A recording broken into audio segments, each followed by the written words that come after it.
দোয়া পরিচালনা করবেন ইসলামী আন্দোলন বাংলাদেশের উপজেলা শাখার সাবেক সভাপতি মুফতি তোফায়েল আহমদ কাসেমী। আলহামদুলিল্লাহ রাব্বিল আলামিন ওয়াসসালাতু ওয়াসসালামু আলা রাসূলিহিল কারীম ওয়া আলা আলিহি ওয়া সাহবিহি আজমাইন। রব্বুল আলামিন, আল্লাহ ফিলিস্তিনের গাজার মুসলমানদের রক্ত আমরা সইতে পারি না। আল্লাহ যেভাবে নির্বিচারে শিশুদেরকে হত্যা করছে, আল্লাহ যেভাবে পুরো ফিলিস্তিনের গাজাকে ধ্বংস করেছে, আল্লাহ আমাদের রক্তক্ষরণ হচ্ছে, আমরা সহ্য করতে পারতেছি না। আল্লাহ আপনি আমাদের ভাইদেরকে সর্বোচ্চ সাহায্যের মর্যাদা দান করেন। আল্লাহ আপনি মেহেরবানি করে সাহায্যের মর্যাদা দান করেন। আল্লাহ ইহুদি ইসরায়েলকে চিরতরে পৃথিবীর মানচিত্র থেকে মুছে দেন, ধ্বংস করে দেন। আল্লাহ ইহুদি ইসরায়েলকে ধ্বংস করে দেন। আল্লাহ আপনি আমাদেরকে কবুল করেন।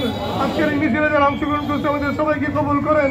আল্লাহ আপনি আমাদের সকলকে সাহায্যের তামান্না অন্তরে পয়দা করার তৌফিক দান করেন।